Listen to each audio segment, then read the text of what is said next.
Meu pai, ele veio a falecer com 62 anos de idade, ele teve hepatite autoimune. E foi muito interessante o processo de perda do meu pai, porque o meu pai, ele ficou muito doente, assim, repentinamente. E durante todo esse processo, né, você vê, eu tinha muita mágoa do meu pai. Eu era muito ferido. E eu via ele como meu inimigo. E durante. Mesmo depois de se converter, tudo? Na verdade, eu estava no processo de conversão durante a morte dele. Porque ele morreu no meu processo de conversão. Quando você tinha 21 anos, Eu estava então. 3 meses na igreja quando meu pai Ah, faleceu. sim.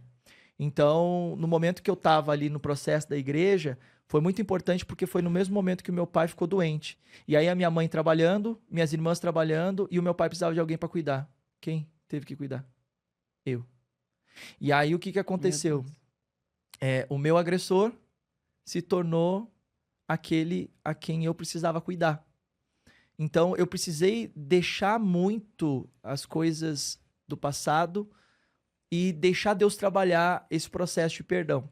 E uma das coisas que as pessoas, elas muito me perguntam diante disso, né? Porque quando eu conto a história do meu pai, a questão da agressividade, da violência, do maus tratos, as pessoas dizem: "Tá bom, mas e como que foi isso? Como que você perdoou? Como foi perdoar?"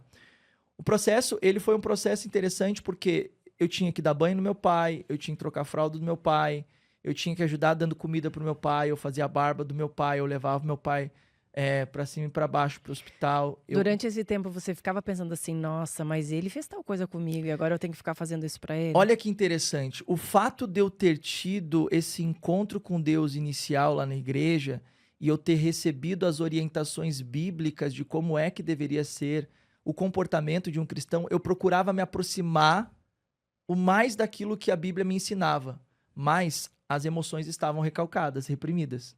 Então estava tudo lá dentro. Então o que que eu fiz? Eu deixei isso de lado e eu falei: "Não, eu vou ser um cristão". Então eu comecei a fazer o quê? Eu comecei a, naquele período em que meu pai estava doente, pregar Jesus pro meu pai.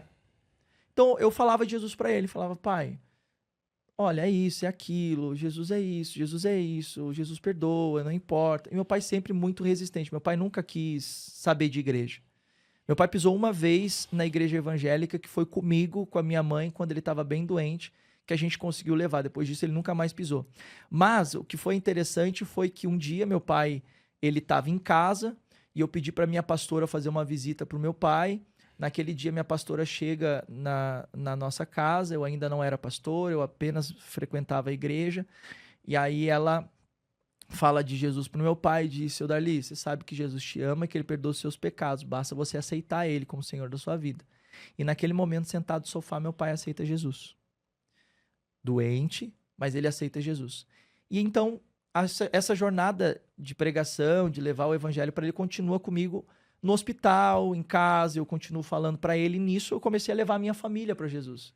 Então eu falei: "Ó, vamos para a igreja porque a gente pode salvar o pai". Então minha mãe junto, minha irmã junto, a nossa família começou a frequentar a igreja. Só que aprove aí da parte de Deus, Deus quis que ele fosse recolhido. E eu entendo que o que confortou meu coração foi que muitas vezes Deus permite que a carne pereça para que a alma seja salva. E eu entendi isso, que talvez aquele momento era um momento importante, porque era o momento que meu pai tinha aceitado Jesus, era o momento que meu pai estava tendo contato com o evangelho, e acredito que é o momento da salvação. Então eu entendi que aquele momento era o momento. E o mais interessante de tudo é que isso aconteceu e eu não sei porque eu só recebi essa informação. Eu não tenho nem a lembrança exata de quem foi que me falou, se na época foi a minha namorada ou se foi alguém da minha família, mas nós estávamos no hospital, era dia dos pais, eu tinha descido para tomar café, que eu tinha dormido no hospital, e lá no hospital eu ficava pregando pro meu pai o tempo todo, falando de Jesus pro meu pai o tempo todo. E aí, naquele momento que estava lá no hospital, eu desci. Quando eu voltei, o pessoal falou que meu pai disse uma coisa que foi muito interessante, que foi o que confortou meu coração. Porque quando eu voltei, o meu pai disse assim para eles: "Eu posso hoje descansar em paz, porque eu sei que eu tenho um homem dentro da minha casa". E ele falou isso dirigido para mim. E eu não estava lá, mas as pessoas me disseram. Então isso foi para mim uma força que me ajudou a acreditar que eu poderia ser alguém melhor e que eu tinha a aprovação do meu pai.